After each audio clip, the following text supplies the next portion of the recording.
This woman genuinely thought she could divorce her husband at the old age of 50. Can you guess why? What caused her to change from being a normal woman to a delusional one is something that is all too common in our modern society. This outbreak of delusion is fueled by single and divorced women who feed on making others as miserable as them. As we dive into today's video, I will decode their delusions and tell you why they think the way they do. Do you know what I'm really tired of? Men with me. I separated from an 18-year marriage in my early 40s. I'm 50 now. And the few men that I've dated, they were so undecisive. And the games they play, seriously, man, you're in your late 40s, almost 50, don't down. Like, seriously, don't play games. It's getting so fucking annoying. I'm so tired of this shit. I would have expected it to be easier as I got older. Men, stop fucking around with women, okay? Be honest, because you know what? TikTok, you're getting fucked too, you know? How marvelously the tides of fate have shifted, distinguished gentlemen. It becomes abundantly apparent that as women gracefully traverse the threshold of their 40s and into their 50s, the tapestry of merriment begins to unravel. A vexing conundrum unfolds, wherein men appear disenchanted by the prospect of a committed liaison with these women. The lady in question, as we observe, finds herself ensnared in an abyss of exasperation, her experience emblematic of countless others who grapple with an analogous quandary. Do you venture a conjecture as to the underlying rationale? Verily, the answer is manifest if we confront the unadorned truth. It is the proclivity for licentious interludes during their 20s that eventually wanes, rendering the allure of attention desiccated and diminished. Shall we delve into the unfolding narrative? Shall we reacquaint ourselves with our protagonist? Perchance it is superfluous, for the outcome is patently self-evident. Advancing in years, these women metamorphose into beings suffused with acrimony. Their bitterness stems from the realization that they have failed to forge a bond with the ephemeral specter of their idealized paramour, a phantom, we must acknowledge, that is most likely a figment of their fervid imagination. Now, let us cast our gaze upon the next lady, who resolutely shirks the burden of accountability for her dalliances with men who harbor no aspirations of commitment. A lot of you guys tell me that you continue to sleep with someone that only causes you pain. You have your friends calling you crazy and telling you that you have to let them go. Maybe you've even convinced yourself that it's just that good. And we have to keep in mind that these situations almost never start with the other person being upfront. But let's be honest, why do we do it? Why do we agree to the hookups and late night phone calls if we really want a relationship? Because those physical encounters are the closest we get to having our feelings reciprocated. Ladies and gentlemen, it is truly remarkable how consistently contemporary women have the ability to portray themselves as the aggrieved party in every conceivable circumstance. They engage in numerous amorous liaisons during their formative 20s, only to perplexedly question why the male population refrains from pursuing serious relationships with them. The gentleman of substantial stature, boasting a six-figure income, scarcely regards their presence, opting instead for another paramour further down the line. The notion of him selecting them is preposterous, particularly when compounded by the prevalent misconception among such women partaking in the casual hookup culture. They seem to harbor the delusion of exuding an aura of female empowerment, one which, although briefly enticing to men, remains incapable of securing a lasting commitment. Their vociferous proclamations such as, "I do not tend to the culinary needs of a man," or "I shall not partake in domestic chores for a man, for I am self-sufficient," perpetuate their self-professed boss babe persona, characterized by an aloof attitude.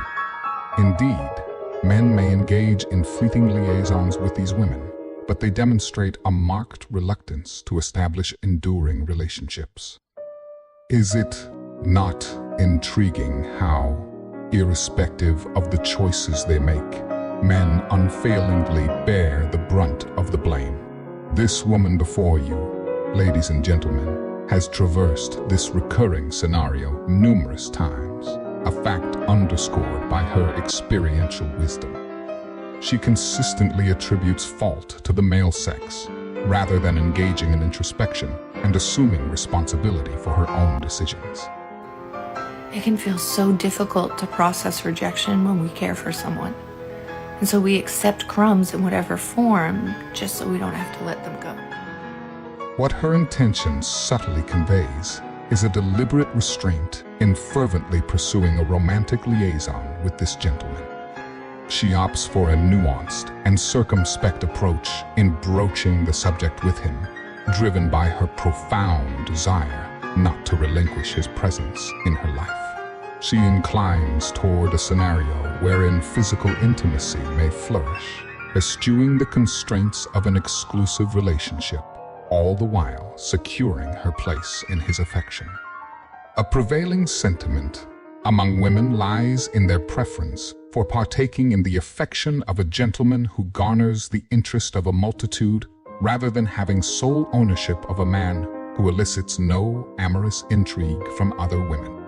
This particular woman could readily ensnare an unremarkable gentleman, a paragon of mediocrity standing at a diminutive stature and modest income. Yet, her ardor remains unkindled as she resolutely disavows such an association. Her desire, instead, is to participate in the collective admiration of an elite suitor, sharing his affections with a select cohort of women, as she harbors a genuine dread of relinquishing such an enviable prospect. We struggle with not feeling good enough when we're consciously aware of someone using us. That can make you feel so low that you jump at the opportunity to feel high. A lot of times we know we're the booty call, but we accept a situation we don't want in hopes that it will eventually become what we do. This lady has inadvertently divulged her intentions, expressing a fervent desire to rendezvous with a gentleman of the name Chad, or the object of her genuine affection, in a bid to cultivate a meaningful romantic liaison. It should be noted that a multitude of eligible gentlemen exist who are more than willing to bestow these ladies with such an amorous connection. Curiously, these women insist upon a give and take dynamic, demanding an abundance of generosity in exchange for the privilege of being ensconced within their sphere of romantic influence. However, a cursory examination of their romantic history reveals a conspicuous pattern wherein these ladies engage in liaisons of a carnal nature with a plethora of gentlemen, ostensibly as a means to attain the coveted romantic commitment. When viewed from an external perspective, this situation undoubtedly raises questions for the discerning male observer. One might ponder why one would invest time and resources in courting these individuals, and embark on a series of extravagant and commendable gestures when the knowledge of the lady's predilection for swift romantic conquests becomes apparent. For it becomes evident that if a lady harbors a genuine interest in a gentleman, the consummation of their romantic desires is likely to manifest itself within the initial one or two encounters.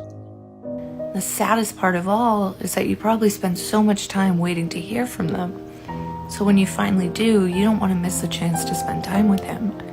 Because in those moments, we can mistake physical intimacy for emotional attachment. We know we can't get emotional validation from them, so we settle for physical closeness in its place. Because in that moment, during the actual act, we can convince ourselves that they actually want us. And that temporary comfort can feel better than nothing. So it can feel almost impossible to pass up on that opportunity. And of course, there's always a part of us that thinks that this time is going to be different. But listen, if you are content in a hookup arrangement, then this video is not for you. If you're happy, healthy, and being safe, then I would never encourage you to stop. you constantly find yourself feeling empty after these encounters, maybe give it some thought.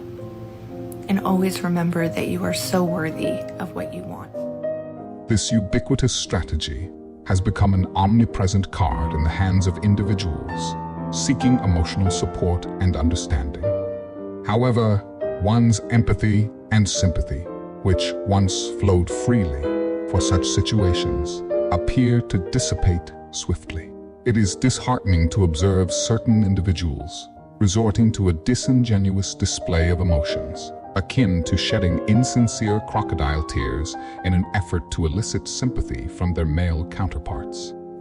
In the realm of emotions, one might be inclined to presume that every outward expression is a manifestation of authentic sentiments that warrant genuine consideration. Yet, such assumptions are ill-advised. The emotional ploy at play here serves as an illustrative case in point. Upon closer examination, it becomes apparent that there is an absence of authenticity in this display. Of course, it is imperative to draw the curtain on this performance. Simply because an individual withholds a commitment or refrains from investing in the relationship should not be cause for distress, my dear. You, as a sovereign individual, possess innate worth, and the solution lies in embarking on a more refined quest for companionship. What might this pursuit entail, you ask? Well, it entails re-entering the dating arena and engaging in a cyclical repetition of similar patterns with the hope of securing a long-lasting connection. This cycle may persist until individuals find themselves approaching their third and fourth decades of life, at which point they may contemplate the notion of securing a partner who, in their estimation, will not forsake them. Alas, they may arrive at a decision to disregard mutual respect and, in some instances, to part ways and claim both offspring and a portion of their partner's assets in the event that any takes hold. If you enjoyed this video, you will love my video, Why 60% of Men Have Given Up on Women. It is linked in the description.